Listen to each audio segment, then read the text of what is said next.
Welcome to today's hearing entitled An Overview of the Nation's Weather Satellite Programs and Policies. I'll recognize myself for 5 minutes for an opening statement and then to the ranking member as well.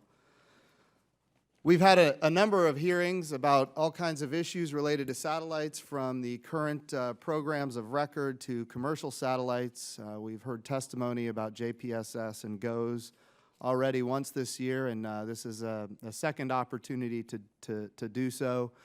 Some of the concerns that I have are the delay of the GOES satellite program that from March of 2016 to October of 2016. Obviously, this is a concern for the weather of our country, being able to predict and forecast accurate and timely weather events. Critically important infrastructure for the data that feeds our numerical weather models, which keep all of our constituents safe. So this is a good hearing. We have heard testimony before.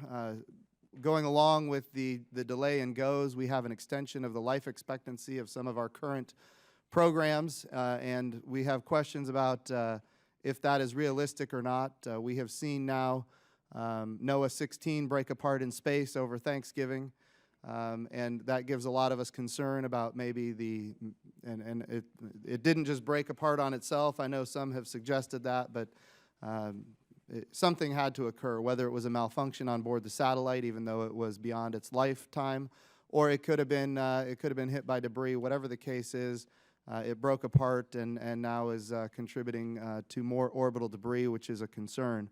That being the case, you think about orbital debris, you think about the Suomi NPP satellite that also is coming to the end of its useful life, and it's not shielded. It wasn't designed for long-term service. It was designed more for testing and validation. So when you look at the NPP satellite, is it being pelted by debris? Is it at risk? And of course, would that create a gap as it relates to our polar orbiting satellite programs and the challenges that we've had with JPSS to date as well?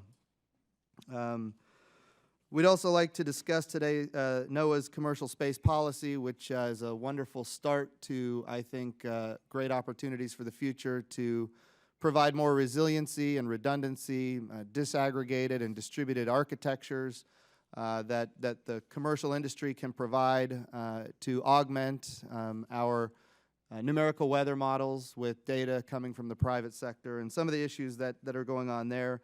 And finally, the issues with debris mitigation, I think, are critically important, not only to NOAA, but to national security space and civil space as well, and commercial space. So I'm looking forward to this hearing, looking forward to the testimony of our witnesses, and I'd like to recognize now the ranking member, Mr. Beyer, for his opening statement.